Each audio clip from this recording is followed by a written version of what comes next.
Zinedine Zidane has turned down the Manchester United job despite being tempted to take over at Old Trafford, reports say. The Frenchman is currently out of work after leaving Real Madrid.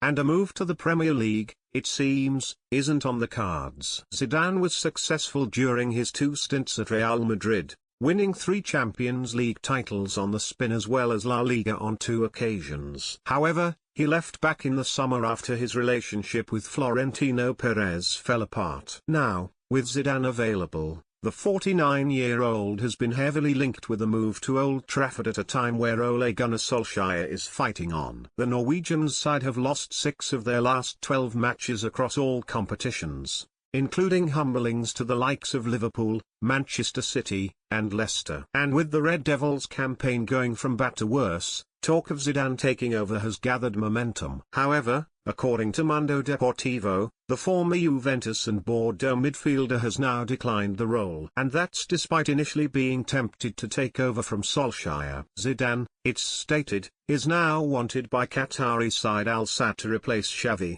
who recently left the Middle East to return to Barcelona as a replacement for Ronald Koeman. Yet his preference would be to manage France. And it's also claimed he wouldn't rule out of the Paris Saint-Germain job, something that could work in United's favour. The Glazers and Ed Woodward have long admired Mauricio Pochettino, who currently rules the roost at the Parc des Princes. And, should Zidane take over, that would give United a window of opportunity to bring Pochettino to Old Trafford. The 2 men aren't the only people being tipped for the job at the current moment in time. Erik ten Hag and Brendan Rodgers have been linked, though both have made it known they're happy in their current roles at Ajax and Leicester respectively. And Ralf Rangnick's combative nature has seen him ruled out, despite the fine work he's done at RB Leipzig and Hoffenheim in the past. Zidane, meanwhile, hit out at Perez when leaving Real Madrid earlier in the year. Dear Real Madrid fans, for more than 20 years, from the first day I arrived in Madrid and wore the white shirt,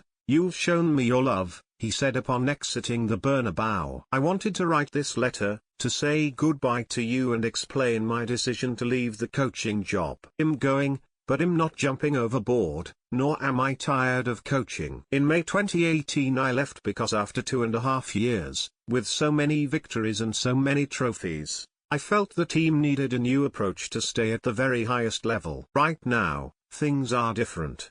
I'm leaving because I feel the club no longer has the faith in me I need, nor the support to build something in the medium or long term. I understand football and I know the demands of a club like Real Madrid.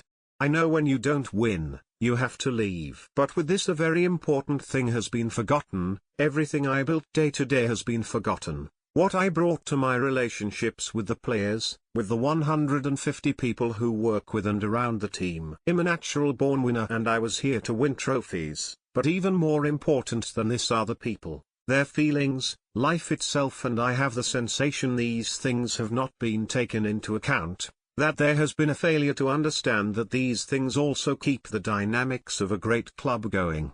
To some extent I have even been rebuked for it. I want there to be respect for what we have achieved together. I would have liked my relationship with the club and the president over the past few months to have been a little different to that of other coaches. I wasn't asking for privileges, of course not, just a little more recollection. These days the life of a coach in the dugout at a big club is 2 seasons, little more. For it to last longer the human relationships are essential, they are more important than money, more important than fame, more important than everything.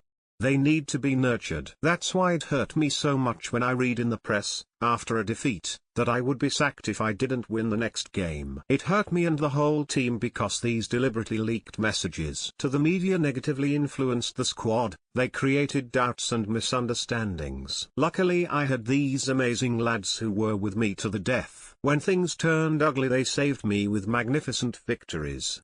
Because they believed in me and knew I believed in them.